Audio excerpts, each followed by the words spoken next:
आप देख रहे हैं बीटी लाइव न्यूज़। खबर भोपाल से है। हम देख रहे हैं कि मध्य प्रदेश में कोरोना की तीसरी लहर का आगाज अब धीरे धीरे होने लगा है। मध्य प्रदेश के कुछ जिलों में एक दो मरीज मिलने लगे हैं। और हम अगर देश की बात करें तो महाराष्ट्र में नागपुर और मुंबई में भी कोरोना के केसेस बढ़ने लगे हैं। संभवतः ये मान सकते हैं कि अक्टूबर या नवंबर के महीने में कोरोना धीरे धीरे कोरोना के मरीज सैकड़ों के आंकड़े पार करने लगेंगे। इस संबंध में बीटी लाइव न्यूज़ ने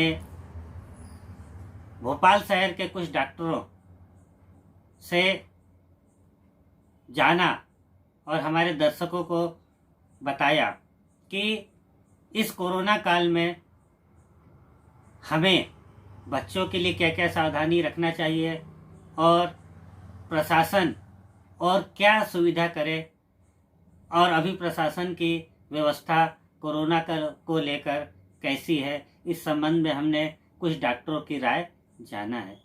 हमारे दर्शक डॉक्टरों की राय सुनकर कुछ सावधानी बरतेंगे, ऐसा बीटी लाइव न्यूज़ उम्मीद करता है। देखिए एक रिपोर्ट।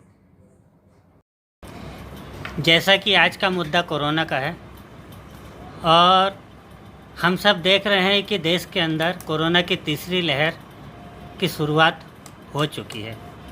महाराष्ट्र में कुछ केसेस मिलने लगे हैं जो कि सैकड़े के आंकड़े पार कर चुके हैं। और भी राज्यों में, मध्य प्रदेश में भी शुरुआत हो गई है। किसी ज़िले में एक दो तीन मरीज मिलने लगे हैं।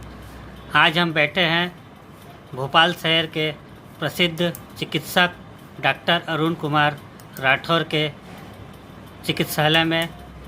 आइए हम जानते हैं कि जो कोरोना का तीसरी लहर है, इसका वेरिएंट कितना खतरनाक होगा, किस उम्र के लोगों पे ये ज़्यादा असर करेगा, और साथ ही साथ इसका असर जो है वो कब तक रहेगा।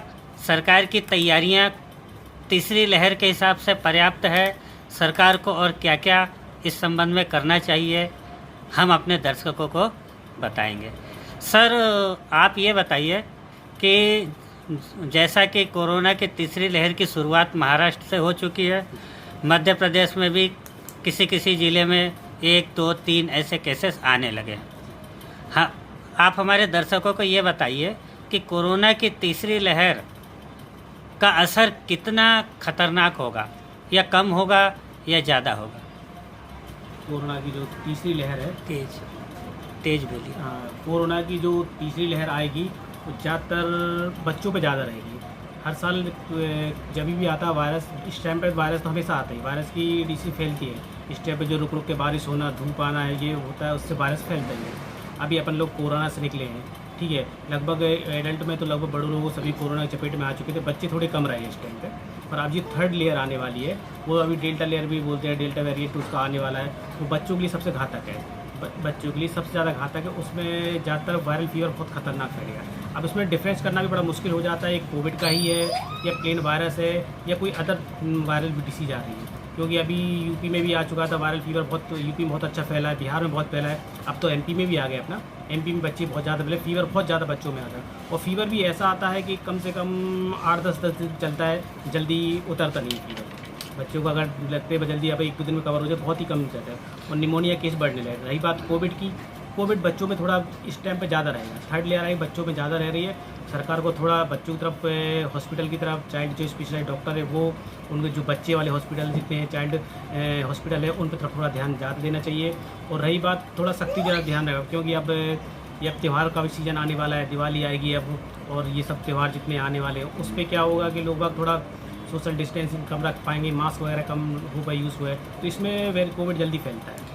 सर, अगर हम मध्य प्रदेश की बात करें जी, तो प्रशासन की जो व्यवस्था है, ऑक्सीजन से लेकर जी, हॉस्पिटल से लेकर कोरोना के जो सेंटर हैं, कोविड सेंटर, उससे लेकर, और जो बच्चों के लिए हॉस्पिटल तैयार हुए जी। हैं, उसको लेकर प्रशासन की जो व्यवस्था है पर्याप्त है या इसमें और कुछ अधिक करने की वैसे तो आवश्यकता है? पर्याप्त है उसमें, पर थोड़ा इम्प्रूवमेंट और करना पड़ेगा बच्चे को।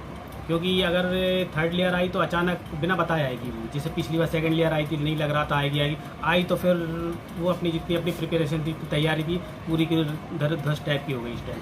और थर्ड लेयर भी आएगी तो अचानक ऐसी आएगी, तो इसलिए अपन हमेशा अभी से मतलब तैयारी पूरी करके रखना पड़ेगी। जितनी तैयारी है उससे थोड़ा अपन को और आगे एक कदम आगे ही रहना है अपन को, इसलिए। अभी जैसे चिकित्सक, मेडिकल के टीम, ये पर्याप्त है कि और भर्ती करने की आवश्यकता है सरकार को? अभी की देखती हुई कंडीशन तो पर्याप्त है, पर आने वाले समय में अभी की देख रहे हैं तो बढ़ रहे हैं केसेस, इस हिसाब से थोड़ी और तैयारी की ज़रूरत है। पर अभी प्रेजेंट में देखा जाए तो ठीक है, अभी के लिए सफिशिएंट है, पर हो सकता है इससे आगे बढ़े, तो अपन को एक कदम आगे ही रखना, कब बढ़ जाए कह नहीं सकते। मध्य प्रदेश का जो वातावरण है, इसमें आप हमारे दर्शकों को ये बताइए कि जैसा कि आपने बताया कि ये बच्चों पर ज़्यादा असर करेगा कोरोना की तीसरी लहर, तो माँ बाप को अपने बच्चों के लिए क्या क्या सावधानी रखना चाहिए?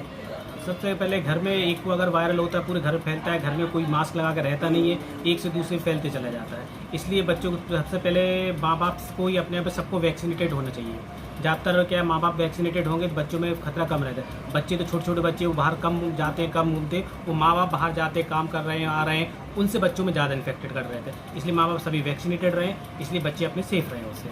रही बात उमस, अब इस टाइम पे गर्मी उमस सफोकेशन ज़्यादा हो रहा है, लोगों पेशेंट वगैरह डिहाइड्रेशन की बहुत ज़्यादा शिकायत हो रही है। डेंगू भी ज़्यादा निकल रहा है पेशेंटों में, मलेरिया भी निकल रहा है, डेंगू निकल रहा है, और खासकर मोतीजला भी बहुत आ रहा है बच्चों में। तो इस सब का बड़ा ध्यान रखना पड़ेगा, क्योंकि डिहाइड्रेशन के पेशेंट बढ़ रहे हैं बहुत ज़्यादा, निमोनिया डिहाइड्रेशन के पेशेंट भी इस टाइम पे ज़्यादा है। और रही बात सुरक्षा के लिए माँ बाप को सबको वैक्सीनेटेड होना पड़ेगा। वैक्सीनेटेड रहेंगे, अपन वैक्सीनेटेड रहेंगे, बच्चे सेफ रहेंगे। मध्य प्रदेश सरकार ने 5वीं से लेकर 12वीं तक के स्कूल कॉलेजेस खोल दिए हैं और संभवतः नवंबर-दिसंबर तक प्राइमरी के भी स्कूल खोलने के चांसेस लग रहे हैं। तो ऐसी स्थिति में जो पेरेंट्स हैं उनको बच्चों को स्कूल भेजना चाहिए, और कितने उम्र के बच्चों को नहीं भेजना चाहिए? मेरे ख्याल से तो अभी तो छोटे बच्चों को तो अभी नहीं पहुंचाना चाहिए, क्योंकि वायरस फैल रहा है, जरूर नहीं कोविड ही वायरस हो, दूसरे वायरस भी फैल रहे हैं, बहुत ज़्यादा फैल रहा है, तो एक आध महीना भी रुक के ही खोलना चाहिए, उसके बाद ही आगे देखा जाएगा। क्योंकि अभी तो वायरस है, जरूर नहीं कोविड में भी कभी वायरस होता है, चाहे वो कोविड का हो या अदर हो, वायरस रहता है, बच्चों में जल्दी इन्फेक्टेड हो जाते हैं, बच्चे क्लास में रहेंगे, सोशल डिस्टेंस नहीं कर पाएंगे, उन्हें अभी से एक आध महीना भी रुकना पड़ेगा।